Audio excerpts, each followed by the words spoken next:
Hello, and welcome to the Redundancy Matters podcast, helping compassionate HR professionals managing redundancies who want to put people at the heart of the process. I'm your host, June Hogan, a qualified career coach, an outplacement specialist with a background in HR, and founder of outplacement services provider Wildwood Coaching. In this podcast, I'll be sharing my insights and experience from being on both sides of the redundancy table and from my years of experience supporting individuals after redundancy through outplacement support. Hello and welcome to the Redundancy Matters podcast. I'm June Hogan, a career coach and outplacement specialist, and I'm so pleased that you've joined me today for the very first episode of Redundancy Matters.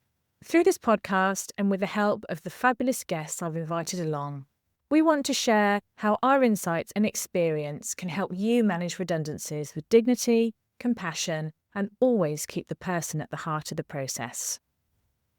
I thought I'd share some of my story today and my experiences of redundancy on both sides of the table, as a HR professional, as an individual, and as an outplacement specialist. I didn't always want to be an outplacement specialist, but looking back, my experiences have led me to do this work. So why does redundancy matter to me? Well, redundancy matters to me because I've been made redundant twice during my corporate HR career, and I know how hard it can be to go it alone without any support. Redundancy matters to me because I've had to make people redundant, and I've seen how a professional and compassionate process makes a huge difference to people at a difficult time. And it matters to me because whilst redundancy can be an opportunity to explore a new career direction, set up a business or do something completely different, when you're in the thick of it, it's a difficult time full of emotion, and it's rarely the only thing someone is dealing with in their life. And redundancy matters to me because now I get to see the difference outplacement support can make to people's lives, knowing they're not alone as they navigate what is, after all, a life-changing event. So my first experience of redundancy was in my early 30s, in my first job out of university. I progressed from graduate trainee to a senior HR manager in 6 years, and my career and life was going well. I'd recently returned to work after maternity leave on part-time hours, which back then was pretty rare. I found out whilst watching the news that the company had gone into administration. I lost my job overnight, along with thousands of others. There was no redundancy money, and there was no support. For a long time, I carried a huge amount of shame around with me. I knew my redundancy wasn't my fault. It was outside of my control, but this was at a time when redundancies were rare. As I looked around, my friends had all got jobs. They were all progressing in their careers, and I felt like the outsider looking in. For a long time, I was in denial. I was thinking, well, maybe I won't have to go back to work. Maybe I'll just be a full-time mum. But that really wasn't practical or financially viable. So I spent quite a lot of time out of work, and then I managed to find another part-time role, and I was so delighted and so excited. And then within days of that offer, I was diagnosed with a life-threatening illness. I'll always be grateful to my line manager for keeping the job open for me. She showed me a huge amount of compassion at an extremely difficult time in my life. I was told I'd need 3 months off work, and exactly 3 months later, I persuaded my specialist to let me return to work, and I started a new job as a HR business partner. I was with that company for almost 8 years and was made redundant for the second time whilst on maternity leave, which presented its own challenges. So I've experienced what it's like to be on that side of the table where you hear the news and you hear those words, your role is at risk of redundancy, and you don't really hear much else after that. I knew the drill. I'd been on the other side of the table. I'd managed redundancy consultations and I thought I'd be fine. But the reality was I wasn't. I went into shock and all I wanted to do was get out of the room. So that gave me a perspective on redundancy that I've kept with me since then when I'm helping to manage and support others through the process. I've experienced redundancy helping line managers prepare for those meetings. And I've seen a whole manner of different things.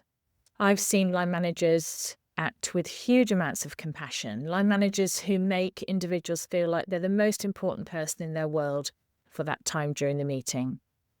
I've also seen situations where someone will literally just read a script. They won't look up from the words and they just want to get out of the room as quickly as possible. And I've also seen situations where line managers will abdicate responsibility for redundancy. It's a HR thing, it's a HR initiative, and they want to distance themselves from what's really going on. So I've seen it on both sides of the table, and that's what helps me to do the work that I do today. Because for the past 5 years, I've been supporting individuals with outplacement support and seeing just what difference that support can make. Some people come to work with me and my team and they know exactly what they want to do next. They want to dust themselves down and they want to move on. And we'll help them to do that. And I've also seen people who are incredibly stuck, overwhelmed with emotion, devastated about what's happened, worried for the future, and really can't see a path forward. Redundancy carries a huge amount of emotion, some of which people don't recognise and some of which people don't want to recognise. Outplacement support really helps to partner with the individuals to work at their pace, to work with them when they're ready, and help them see a way forward. And I've also seen the impact of redundancy on the wider organisation. Redundancy process that is handled well will have an impact far beyond those people who leave. It has an impact on those people who remain because they can see that their colleagues and their friends were treated in the right way and that support was offered, and that if that was to happen to them, they know the company would do the right thing. I've also seen redundancy processes handled badly and the impact that that can have on morale and employee engagement and just the general feeling within the organisation and the impact on productivity. It's also an incredibly difficult time for HR professionals having to manage the process, being the people that the leadership team are looking to. They're looking for advice, they're looking for support, and at the same time, you're wanting to provide the support and the compassion for those people who are leaving. So you're balancing that along with all the other priorities that you've got to deal with. And so what I want to do through this podcast is to provide you with some insights, some perspective, some hints, some tips, things that are practical and things that can really help you as you help others navigate through this process. So that's just a quick overview of why redundancy matters to me. And I'll be sharing more insights and inviting guests along to talk about why redundancy matters to them. And hopefully through these episodes, it will give you those insights and give you those ideas and those thoughts that you can build into your own redundancy management process. And I'd like to end with the words of Maya Angelou. People will forget what you said, people will forget what you did, but people will never forget how you made them feel. And I think that's really appropriate when we're talking about redundancy, and I hope that's something that resonates with you too.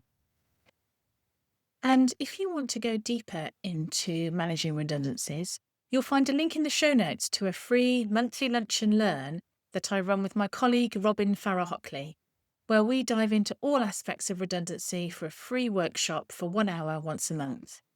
These free workshops are a great opportunity to really take a deep dive into various aspects of redundancy. Thank you so much for listening today. Thank you so much for listening to the Redundancy Matters podcast. I hope you found today's episode helpful. It would mean a lot to me if you would follow, rate and review this podcast wherever you listen to your podcasts, as this helps it reach more people who are managing redundancies. Let me know what you thought. And if you have ideas for future episodes, I'd love to hear from you. You can find me on LinkedIn, June Hogan, and get in touch via my website, wildwoodcoaching.co.uk, where you'll also find more resources to help you manage redundancies.